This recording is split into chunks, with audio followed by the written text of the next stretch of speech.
not all reef stories are about loss. This is one of hope. It's nature's greatest coral love story, and it might just help save our reefs. They are one of the most diverse ecosystems on our planet, providing essential habitat for countless marine species. But rising sea temperatures and increasing environmental stressors are placing coral reefs under immense pressure. Over half of the world's coral reefs have been damaged or lost due to climate change-related bleaching events and disease outbreaks. On the Caribbean island of Bonaire, SECORE International is documenting this alarming situation to analyse how this is affecting coral reproduction. Throughout my career as a coral reef ecologist, I've always been very concerned about the state of coral reefs, but I have to admit that this year, in the past few months, the situation for me is really, really urgent.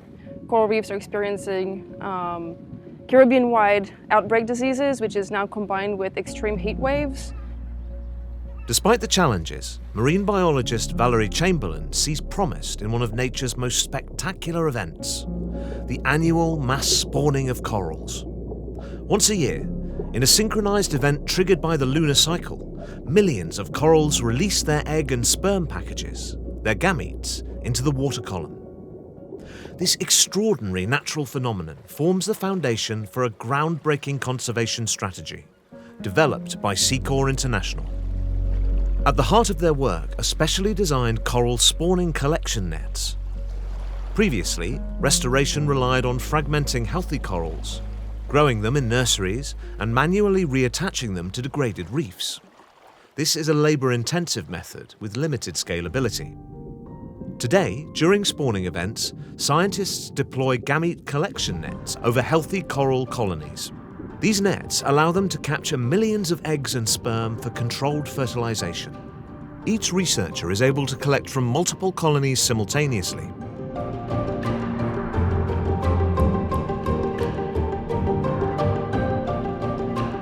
In the wild, chances of successful encounters between sperm and eggs are believed to be extremely low, especially compared to what scientists can accomplish in a controlled lab setting.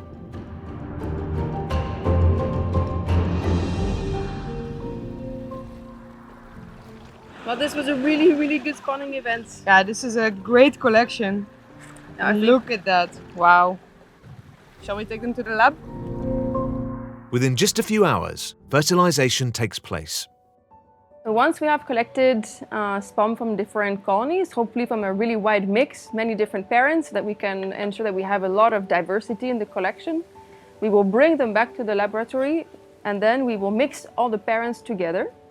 And that will allow all the sperm from different parents to meet the eggs from different parents. In natural conditions, however, less than 1 out of a million coral larvae survive to adulthood. Every single time we produce new coral offspring, they're all genetically unique. This means that some of them will be better at coping with higher seawater temperatures or potentially also disease outbreaks, which gives a better chance for coral reefs to adapt to these challenging conditions. On really successful nights, we can sometimes reach almost 100% fertilization. There are still some species, however, that are a bit harder. There's a bit more challenges, and like we might achieve more around a 50–60%, and there's still some work to do to better understand what causes lower fertilization success. Shortly after fertilization, the microscopic coral larvae begin their search for a suitable place to settle. They can travel miles with the current and are guided by environmental cues in search of the ideal place to begin life as a coral colony. How these larvae locate and choose their final destination remains one of the key questions for coral researchers.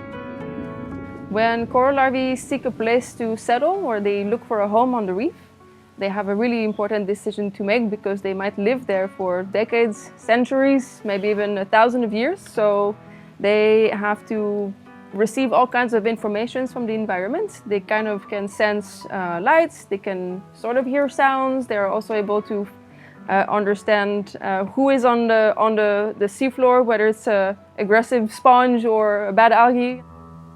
Back in the lab, the new-grown coral larvae are monitored by the team. They carefully observe their size, growth, movement and vitality.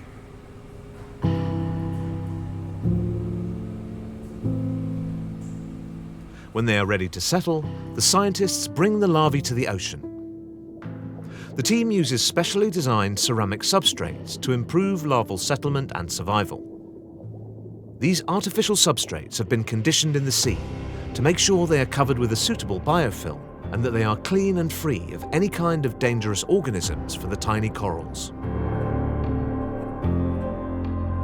The coral larvae are placed in underwater enclosures, seeding tents, that shield them from waves, predators, and other threats during their most vulnerable phase. After some days, the larvae have developed into young corals and are ready to be transferred to the restoration sites. These sites are carefully chosen by the scientists, often in shallow reef zones with stable water flow, offering ideal conditions for long-term growth.